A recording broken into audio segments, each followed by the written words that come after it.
There are a lot of progress and challenges today in the economy, to put it mildly, and particularly in the tech economy. Lots of controversy and big questions, tough questions. I'm going to answer the questions in the title to my talk right off the bat so we can get into some more interesting issues. Yes, there's evolution. And there has to be evolution in all of these massive social changes. Just as in the natural world, there's mutation of business models, there's new mixing of old ideas and technology, and there are lots of experiments. In good markets, there are lots of experiments. In bad markets, you don't have so much. And adaptation comes about due to this rich experimentation. And what we end up with, in fact, however, just over a few years' time, is revolutionary social change. And we see it in the modern age when there's essentially a flat line in our economic well-being for thousands of years, and then suddenly something happens about 1750 in a few countries, and then it just takes off. And in this century, we've seen what can happen when we open markets and introduce new freedoms. With this great opening of markets, starting some time ago in some countries and more recently elsewhere, we do get a lot of tumult, creative destruction. And today, in many parts of the world, we're talking about things that, of course, were not discussed at all just 30 years ago. We're talking about the 5th generation of wireless technology, as though everybody knows it. It's a thing. And yet just 30, 40 years ago, it was nothing. And it's really quite remarkable how revolutionary that has been for our society. How did we get to 5G?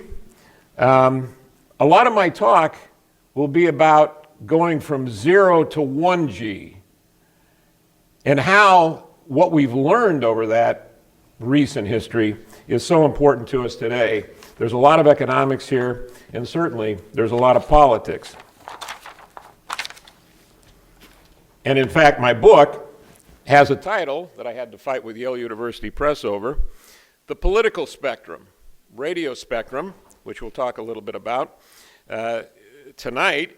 The tumultuous liberation of wireless technology from Herbert Hoover to the smartphone. And this gets us to where we are. So if you'll hang with me, let me just start the talk the way you've seen a lot of talks lately. Some guy, maybe about my age, put this out of his pocket and says, wow, this is so amazing. I don't even understand what's on here, but I have a 9-year-old daughter and she programs it for me. How many times have you heard that talk? Don't worry, I'm not going to do that talk. Don't worry. You're safe. Okay? So, yeah. It's amazing technology. And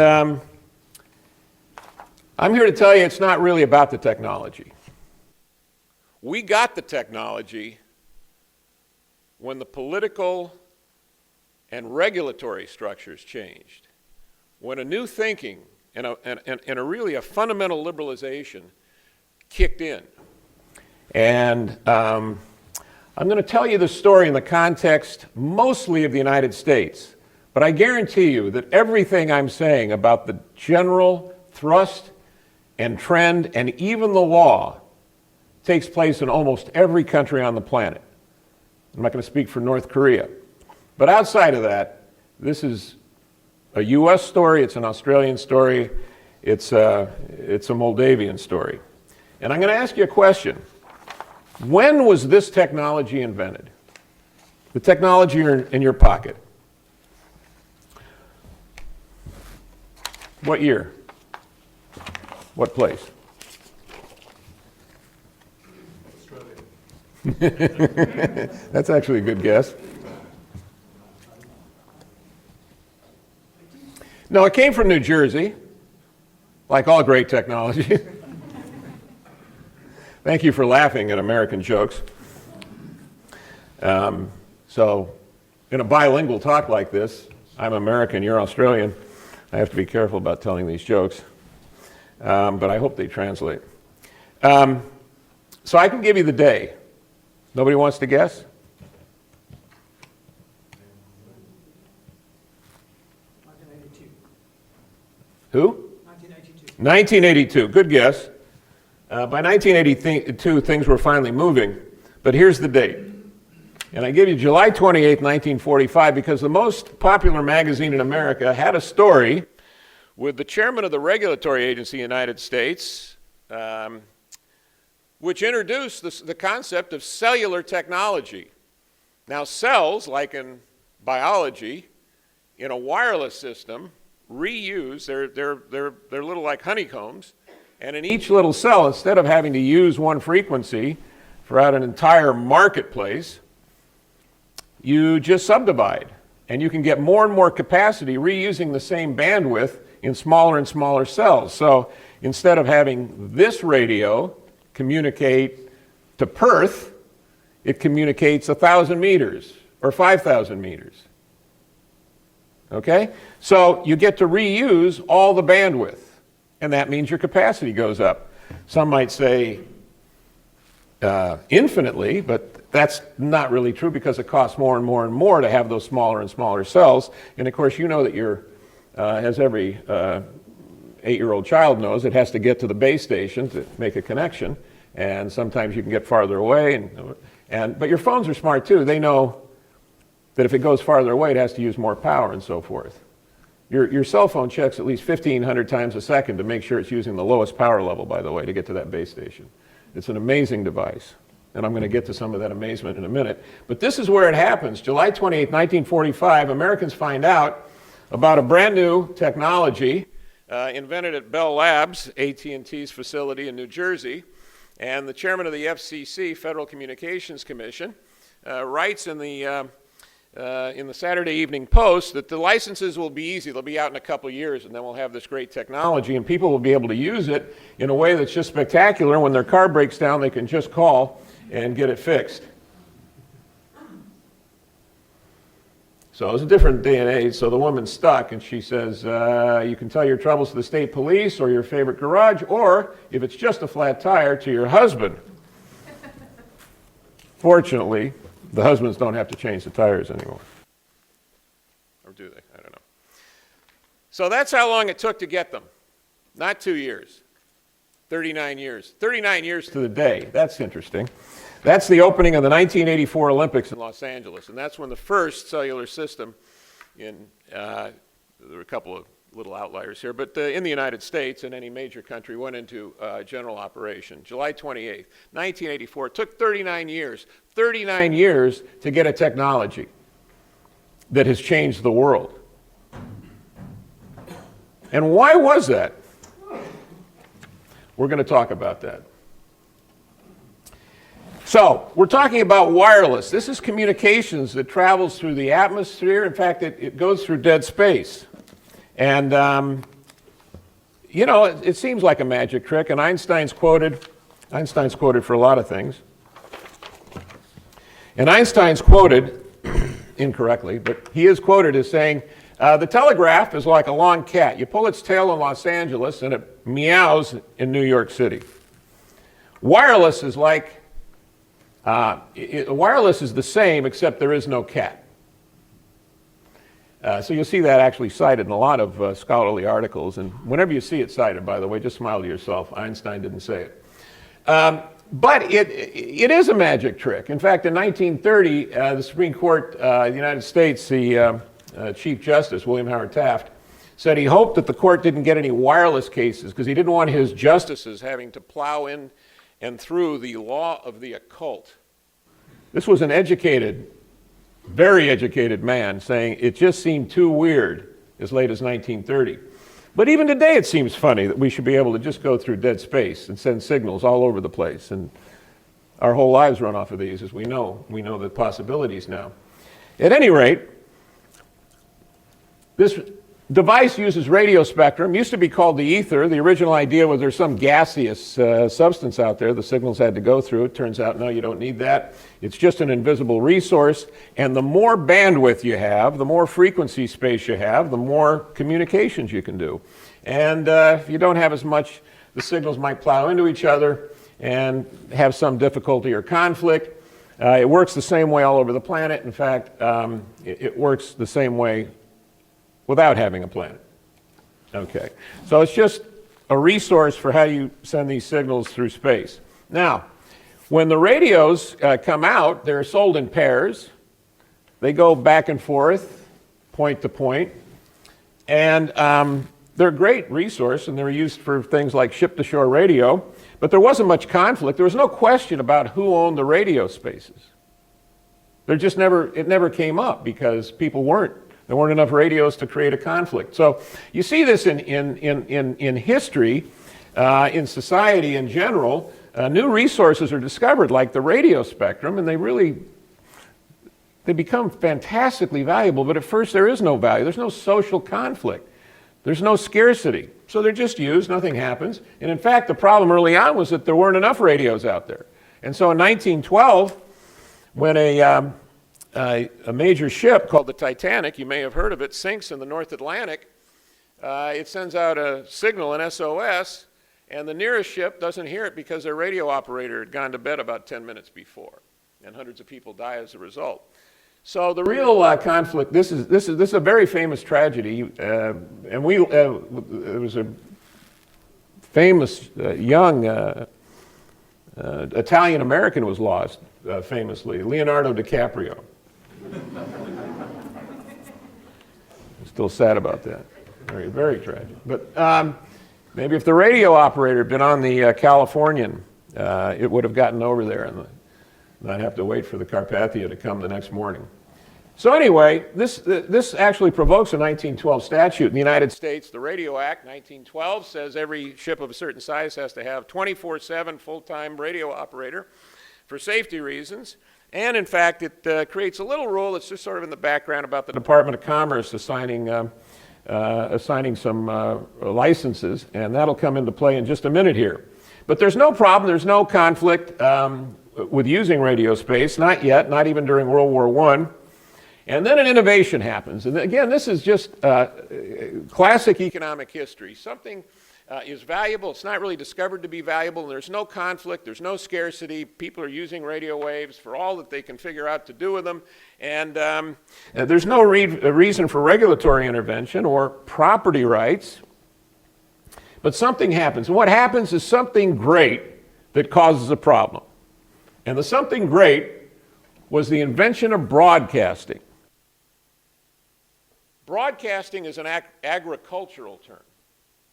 You don't plant the seeds one at a time, you broadcast them. And you all knew that here in the agricultural West, right? And broadcasting was you go up in a high place in some area, stick an antenna up there that's even higher, blast out with as much energy as you can in all directions, and send a one-way signal. Now that was completely different than what they had been doing with radio. Point-to-point, ship-to-shore radios, things of that nature. And nobody had really thought about doing it. Who would do it? Well, this is the first station and really the first broadcasting station in Pittsburgh, Pennsylvania, KDKA. Who would put up the first broadcasting station? It's a great economics quiz. The problem is the students get it faster than the professors. So a company that made radios would put up the first radio transmitter. See, nobody's going to buy radios if there's no broadcasting, and nobody's going to put up a broadcasting facility if there's no radios. So that's a chicken or the egg. So vertical integration, having a company like Westinghouse that made radios put up the transmitter to try to sell radios was what happened. But as soon as they do this is in 1920, November 2nd actually, 1920, broadcasting election results in the United States, it becomes a runaway hit. And by the end of 1922, there are over 500 US radio stations. Okay? Now there's conflict. And in fact, there is an assertion by certain regulators, policymakers, and even economists that there was etheric bedlam. It's a great term, actually comes from the United States Navy, but you can use it. I've used it around the house a few times. Etheric bedlam. Get your room cleaned up, usually is the next line. Anyway, etheric bedlam. Now you've got sort of a common resource, the radio spectrum, and everybody wants in, and they want to blast. everybody else off the air, because now it's not just going point to point. You're trying to reach everybody as far as you can go with these one-way signals that might actually be interesting. It wasn't really a commercial success at first. Nobody knew how to monetize it. Commercials and sponsorships came later. And in fact, the official word on what happened in the 1920s in the radio market in the United States comes from our United States Supreme Court. And here's what they say. Before 1927, which we'll get to in a minute, the allocation of frequencies was left entirely to the private sector, and the result was chaos. Without government control, the medium would be of little use because of the cacophony of competing voices. That was from two Supreme Court decisions, essentially, that said the same thing, 1943 and 1969. And by the way, you good spellers out there, you know that that's not how you spell cacophony. So I say in my book, I always leave the misspelling in, by the way. The misspelling isn't the worst mistake in that sentence. Anyway, you'll let the Supreme Court off the hook because they didn't have spell check. But I'm a harsher critic. Anyway, here's the idea. It wasn't just the Supreme Court. It wasn't just the United States. Everywhere in the world, policymakers and economists made up the theory that radio spectrum was a common pool used by lots of people on a shared basis, and it was just too tricky. You couldn't have private companies figuring out how to use it. It had to be mandated administratively by a regulatory agency. It's hard to define exactly where these transmissions go, and of course the transmissions that cross over to each other can actually bump into each other in radio space, and they can hurt the receivers that are trying to get some other communication. So this is very standard. It's sometimes called the tragedy of the cow. You know it from the overgrazing analogy.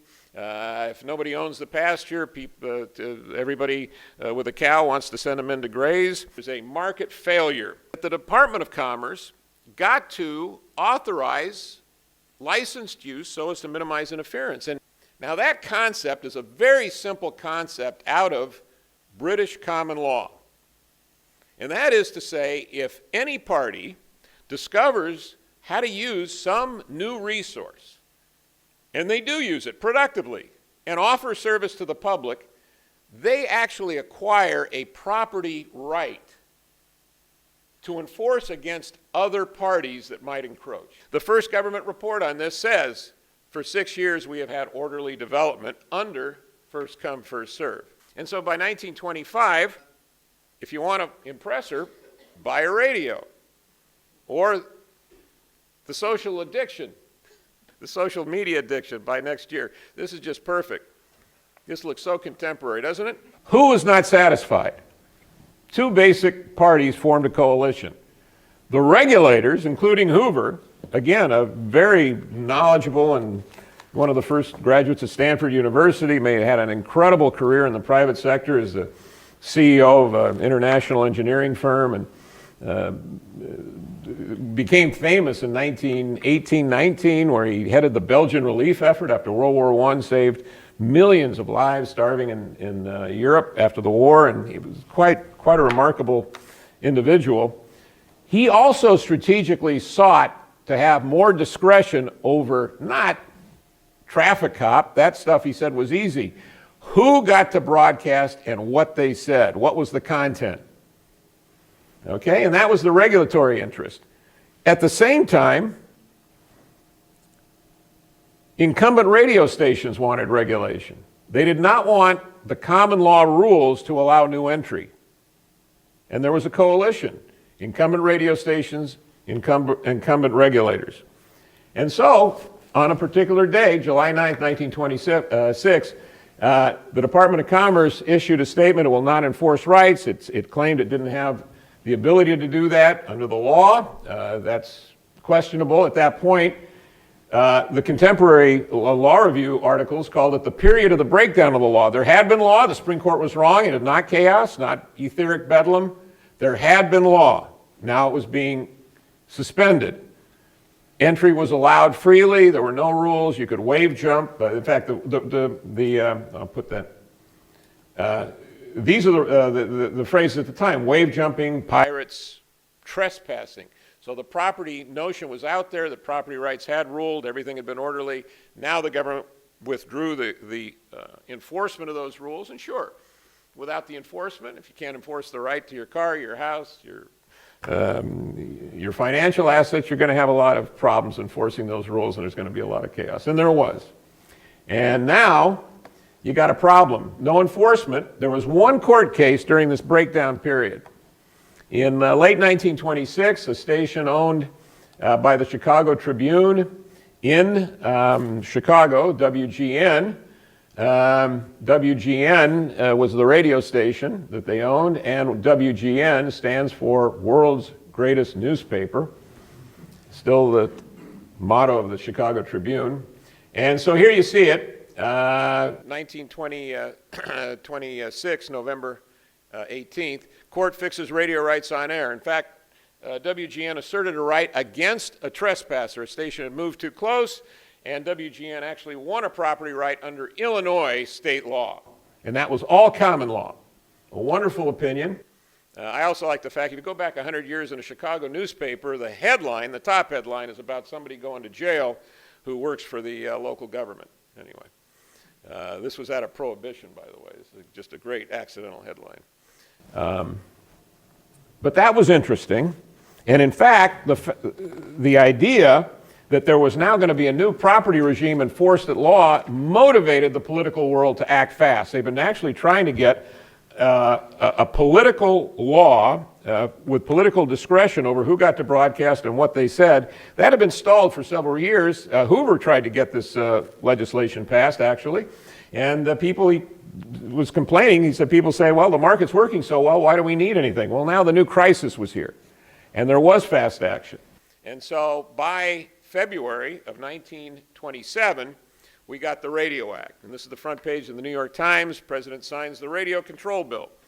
And this did restore order by preempting property rights and giving government the right to figure out what's going on. The first sentence of the Radio Act says there is no vested right in the use of channels. You cannot assert any propertied interest against the federal government. The federal government gets to determine what happens in radio space. That was the explicit purpose and effect of the law. Well, who did? The radio spectrum is now allocated by the commission. To use one set of frequencies for any purpose has to be defined by a regulatory commission. The members nominated by the president, confirmed by the Senate. What standard will they use? Public interest, convenience, or necessity? Does somebody want to define that for us more clearly? No, I didn't think so. And neither is the Federal Communications Commission under this act after 90 years. The system developed into what regulators themselves have called Mother May I. If you have a technology, you have to ask permission and convince regulators, this is what I want to do, please let me. And if they say no, of course, you can't do it. This preempts a market, says that there's no ownership of rights that can trade and be malleable and flexible and go to their highest valued use. Okay? So that's the system we got. Now, I'm asserting that that's the system everybody got. The United States got here in a very interesting and almost spectacular way. We had a market, first come, first served property rights. The politics of that were overcome by a political coalition designed to create special privileges, in economic terms, rents, to redistribute in a political, regulatory way. Every other country had it. In fact, almost all other countries had more of the politics. They had state monopolies, like in England, where the post office takes over the entire radio spectrum and then splits off later the British Broadcasting Corporation. So this is the way things develop, and I'm going to tell you actually how this Mother May I system works with just a couple of stories about that. And it'll show how things work out. Anyway, the first person I'm going to talk about is somebody you might not know. This guy was a professor. He was also a major in the United States Army, and the Allies helped the Allies in both World War I and II. He was from Columbia University. His name was Edwin Howard Armstrong. He was a brilliant student. As soon as he started graduate school, they said, let's end this charade now. We're just going to make you a professor. And they did this in the 19-teens, and by the 1920s, he's the largest shareholder in RCA, Radio Corporation of America. He's got a lot of the patents in AM radio, which, as I said, was the rage in the 20s. And he stops, by the way, taking a salary. Very early on, he stops a salary from Columbia. As a professor, he says, yes, I love being a professor here. My graduate students are great, and the laboratory is what I live for, but I will be a professor under this condition. You pay me $1 a year, and you agree, no committees. And he taught the rest of his life as a professor at Columbia without being on committees. Okay. So in 1923, he creates the world's first boombox. Here he's on his honeymoon in Florida. And there it is. Fantastic. How about that? You get married, you take your wife to Florida, and you invent her something that nobody else has. That's a high standard. I don't know about wearing a suit on the beach, but he had his own style. Now, what happens in 1934 is the point of the story. He invents a better mousetrap called FM radio. And by all reviews, it just blows away AM in terms of its high fidelity sound. Beautiful. Goes farther. It's just great. All the engineers love it. It rolls out on an experimental basis. But he needs spectrum, and he has to go to the agency. He has to ask. This is the way the system works. And he's the most famous radio inventor in America, so it's not that big a stretch. But the first thing the regulators say to him is, well, you know, we've checked with the real experts on this, and they say it doesn't work. FM radio does not work. He says, well, who are your experts? He said, we checked with all the engineers at the AM radio stations. He says, well, I'll fix that. And he invested his own money and created all kinds of, test results. And it went 80 miles, and AM was going 15. And and the quality was fantastic. So anyway, he finally gets an allocation. 1937, he gets an allocation, and he starts in. And by 1939, he's producing radios. And with other backers, they build a radio chain in the Northeast United States. They start out there, and they sell 500,000 radios. Here's one of them. 500,000 people invest. Again, these are $1,500 to $2,000. And here's the AM dial that you may know. Still the AM dial today. It's interesting. This is the FM dial, 42 to 50. And that's a 1941 radio. And in 1941, as I like to say if I give this talk in Europe, in 1941, December 7th, 1941, World War II started. So in 1941, 42, all civilian production stops. And in fact, Major Armstrong, goes back into the United States Army, where he produces radios for Patton's Third Army. And they moved fast, and FM worked well. And in 1945, he comes back. The analysts are saying they're going to sell 5 million radios a year. AM is in trouble. AM will be severely threatened by this great new FM technology with post-war production ramping up. But that's not what happens. The regulators say, wait a minute, you know that allocation we gave you? That was in the wrong spot. And there's a reason. There are sunspots, and solar flares make it difficult for people to get your radio signals. Now, if there was anybody on the planet who would have known about that and have been anxious to solve that problem, it would have been Edwin Howard Armstrong, the major backer, financial and otherwise, of FM radio. But it was not a serious argument. In fact, experts for the United States government testified that it was ridiculous. And yet the regulatory agency, at the behest of new emerging television interests that were also aligned with AM radio ownership, actually got the regulator in 1945 to eliminate the FM allocation of 42 to 50 megahertz, and made every FM radio in the country obsolete. In fact, it made the technology obsolete for the moment because there was no new technology on the new assignment. The new assignment was 88 to 108 megahertz, today's band. It eliminated FM radio. And even when Edwin Howard Armstrong, in a couple of years, got the new standard worked out, it was hard to sell those $2,000 radios on the pitch. Remember those other FM radios that were so great and then became obsolete? These are even better. That didn't work so well. And in fact, it went nowhere. And there were a few other rules that were handicapping FM that I won't go into. And what happens at the end of this story is that perhaps the greatest American inventor, certainly in radio, of the last century, commits suicide in 1954, dressing up in formal attire and walking out his 11th story apartment on the east side of New York after writing a love letter to his wife. Now, if he had lived to see the eventual level playing field competition that emerged in the 1960s, he would have known that his baby, FM radio, easily and quickly outperformed AM, dominating it. All music moved to FM because of its superior quality, the high fidelity that he talked about, and in fact left only sports and talk and news back on AM. But this is a tragic metaphor, not just for one technology, but for a whole graveyard of technologies. And in fact, we've already seen one of them. Cellular was suppressed for over 30 years. Think about taking inventions as important as cellular and putting it on the back burner for all those decades.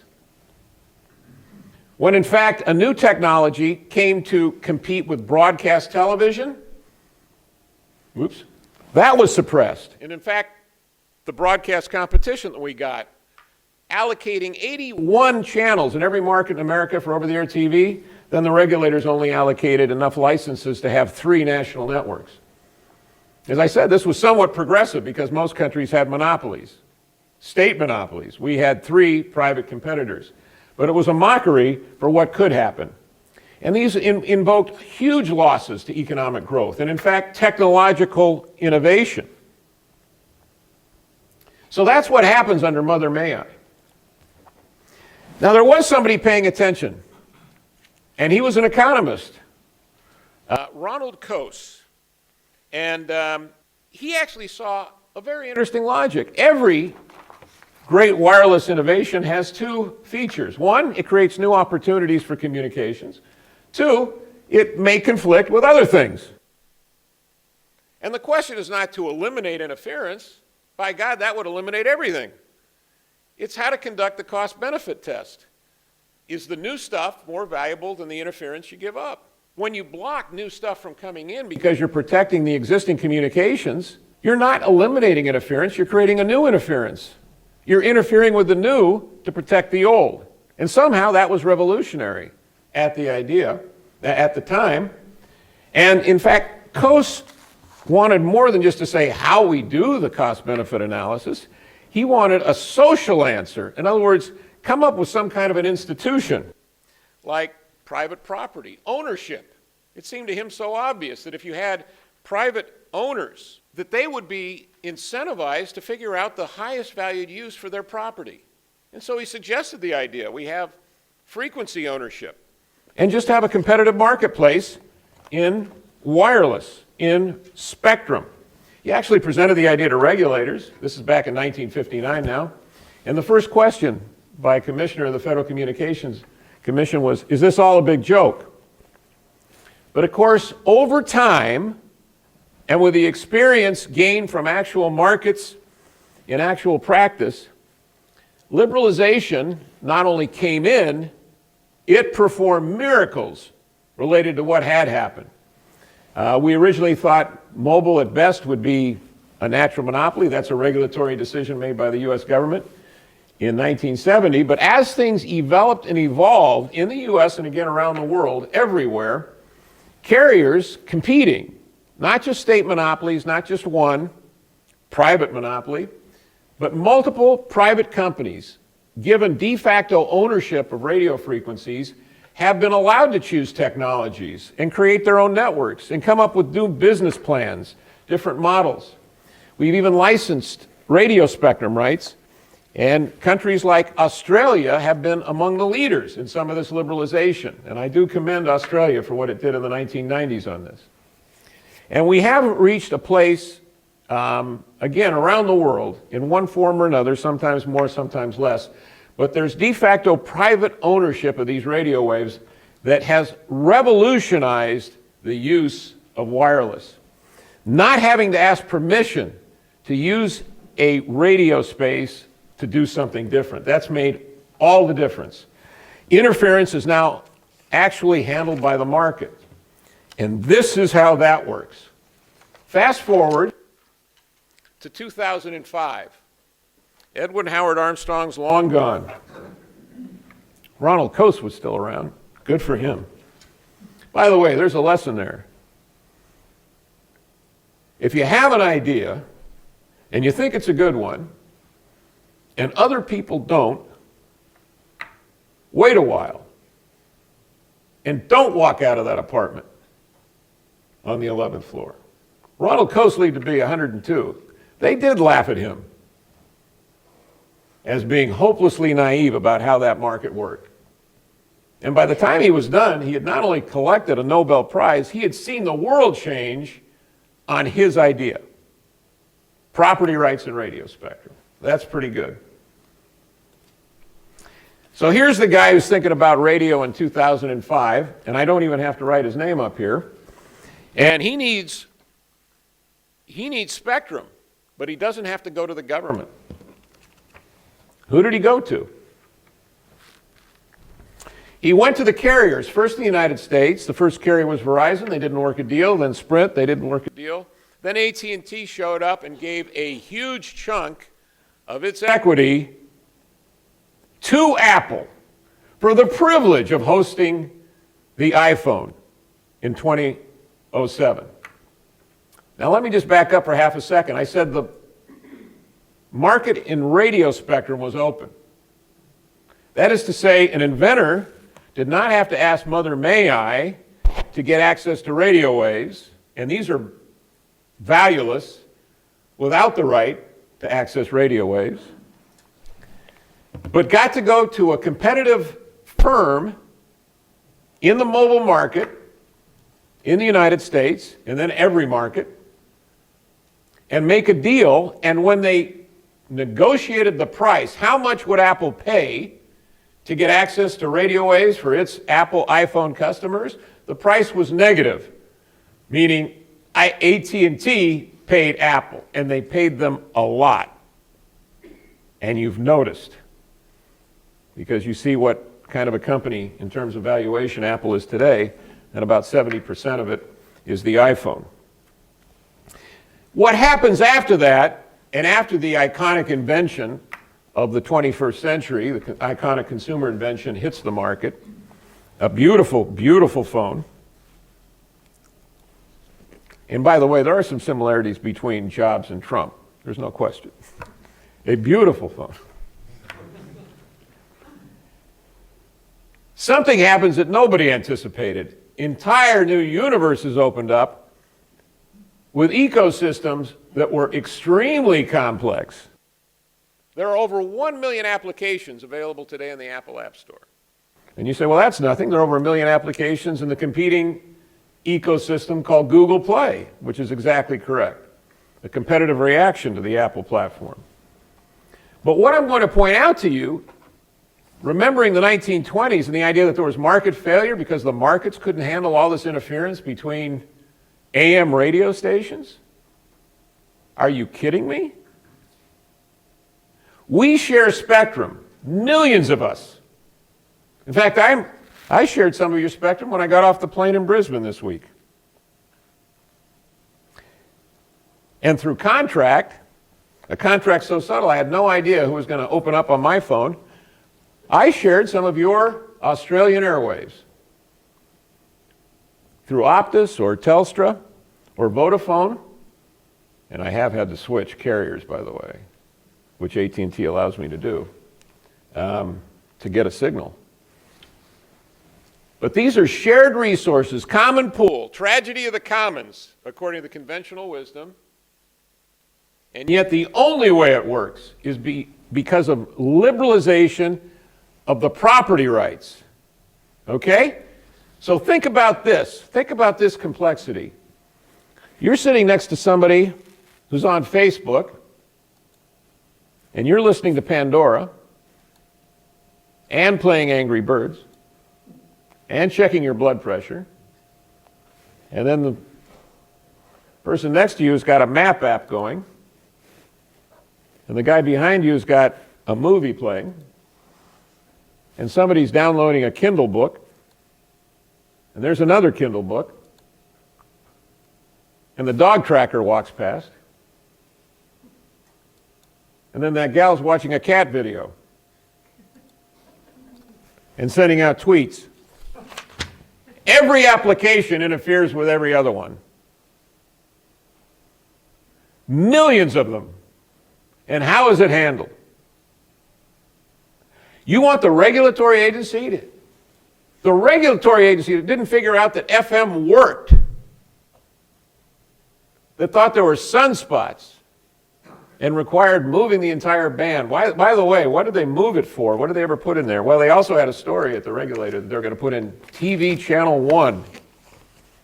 And I don't know if this translates, honestly, to Australia, but there's never been a TV Channel 1 in the United States.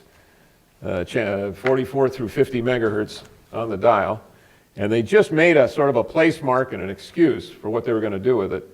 And by the way, solar flares never had anything to do with any interference, so far as anybody knows.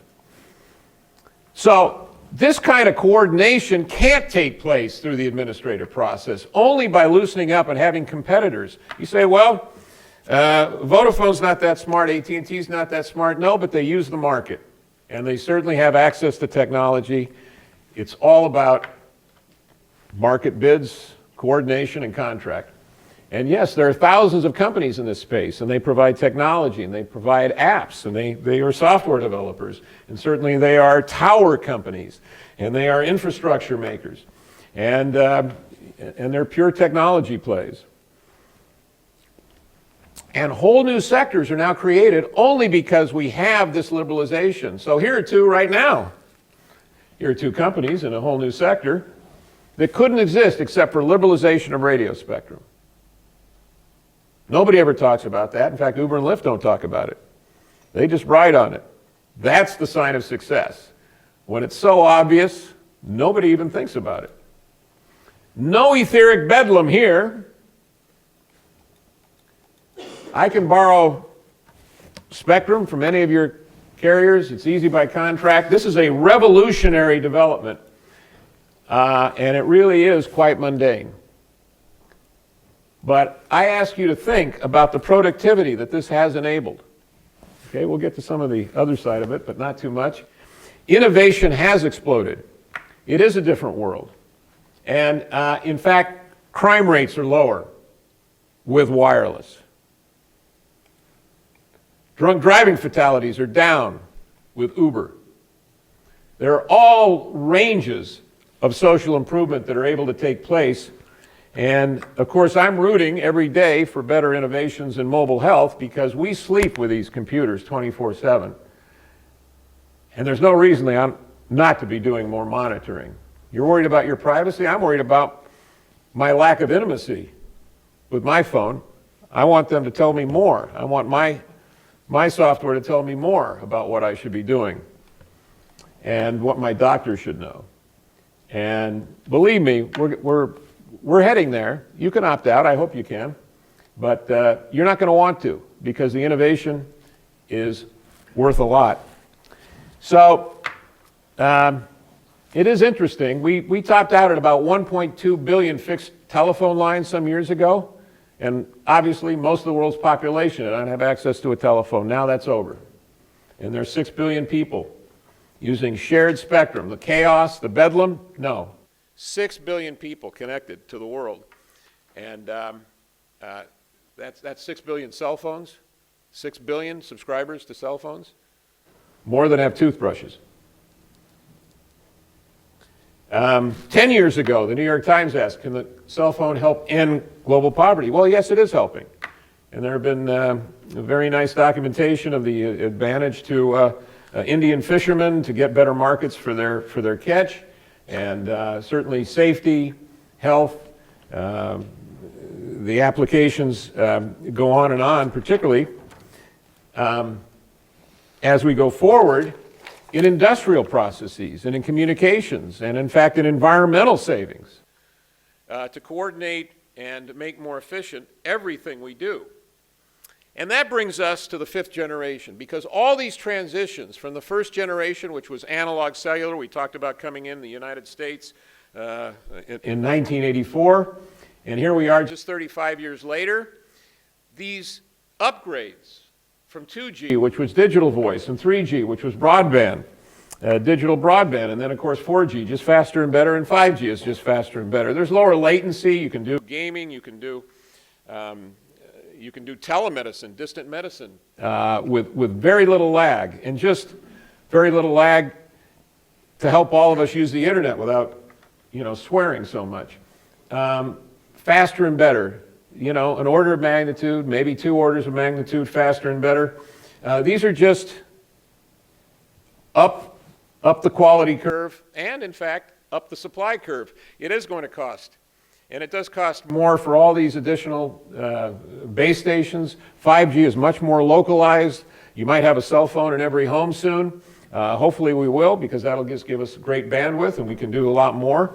Think of all the high-definition movies. But obviously there are a lot more applications coming, and we need to remember these lessons from the past to get to the future faster. So here we are, 5G. It's a little bit here. There's some sort of experiments taking place and some actual applications. And let me tell you a little bit about this. Liberalization early and often. That's what we're aiming for. And in the United States, we have some good things happening. We have what I call G-fights, where carriers introduce 5G, fifth generation, and the other carriers say, that's not 5G. That's almost the Crocodile Dundee line, and that's not a knife.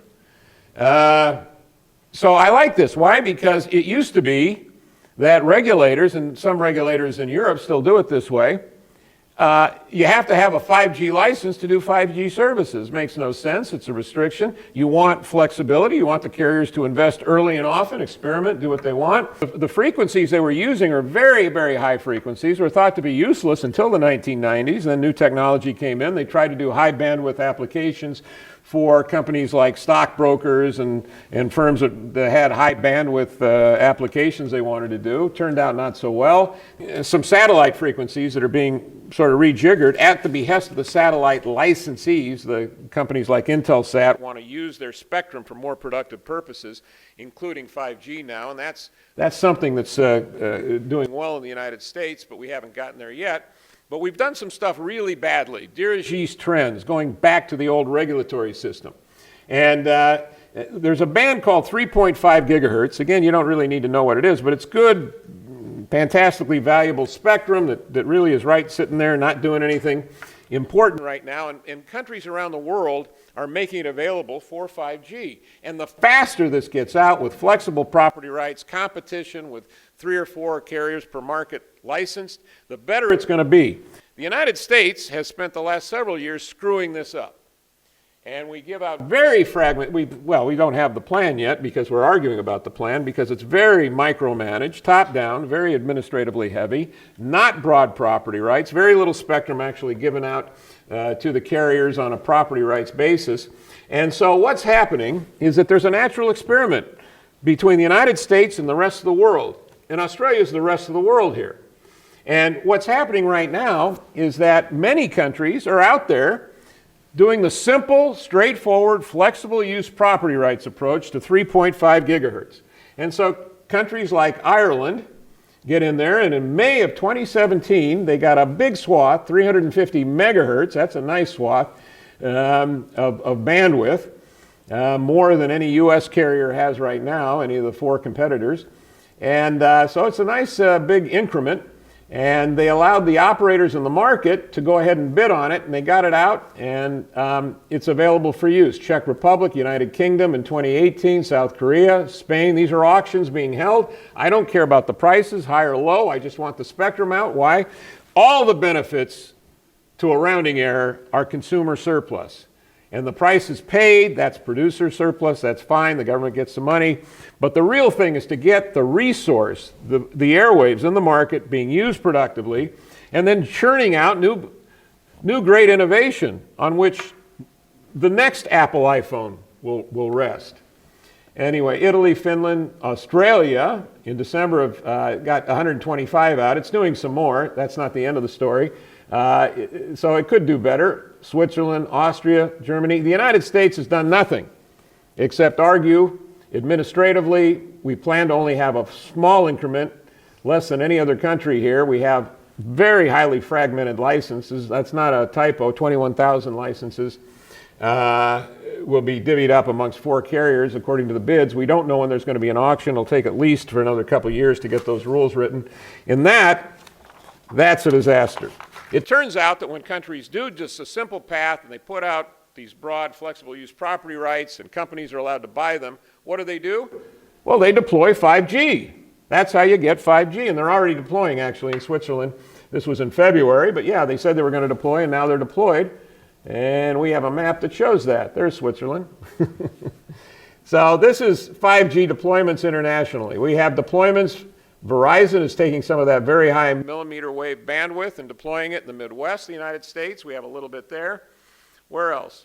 We have some stuff going on in Spain. Spain's actually kicked in. Switzerland. Spain got the 3G, 3.5 out. We got England, which also had the auctions. And Australia hasn't gotten deployments yet that show up on here. This is June 15, 2019, but they have trials going. Oh, this is South Korea. Yeah, South Korea is off and running. And has 3 nationwide deployments. So anyway, the race is on. It's fine not to be number one, but you have to play the race. You have to get stuff out if you care about your consumers and you care about your economy innovating. So there's a simple story there. Please liberalize. Please get the spectrum out. Learn from history. Don't try to micromanage. Now, I'll say one thing, just because I haven't been controversial so far. I want to say something about Australia's excellent idea, the National Broadband Network. And so when I was here 10 years ago, I won't go into fine details now, but I did have a discussion with a prominent Australian economist about this, and he claimed it was not a serious idea, not to worry. But that was 50 billion Australian dollars ago, and it has become quite a problem. I know there's finger pointing in the political world about who's responsible, but the idea that you've got a market failure and you're just going to fix it with some government overlay that's going to have fiber to the home. By the way, that was not a serious idea 10 years ago. It's even less of a serious idea today because you see what the costs are. But apparently the government doesn't take those costs all that seriously. And I just want to say, yeah, you can say that Telstra was not the perfect incumbent telecommunications operator, and yes, you'd be right, markets are imperfect, but the government solutions are also imperfect, and you really have to do a comparative analysis, and this is really what Coase got a Nobel Prize for saying, as straightforward as that sounds. You really do have to take all the costs and benefits into account.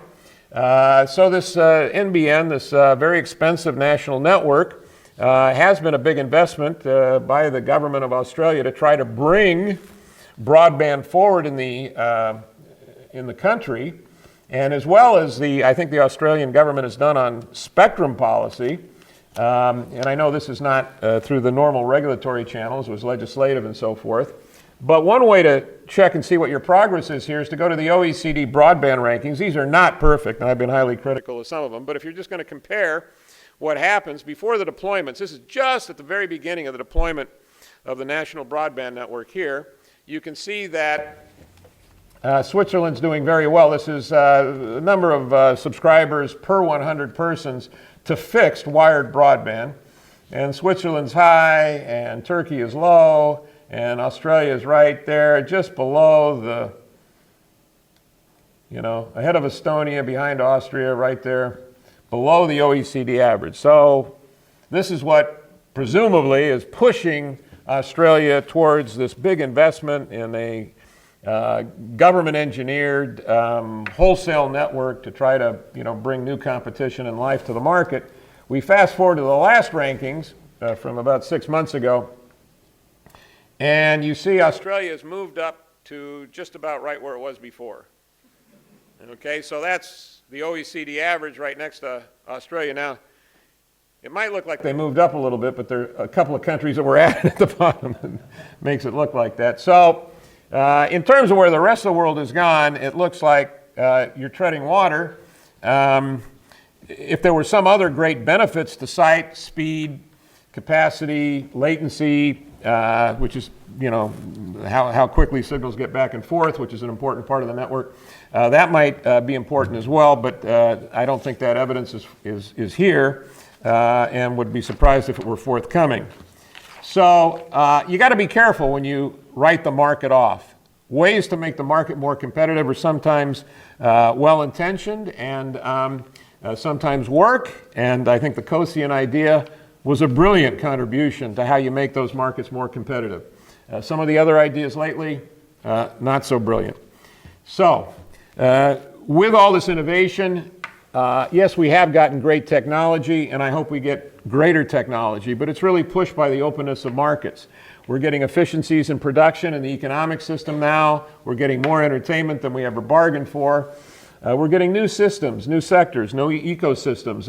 Where that innovation goes, we don't know yet.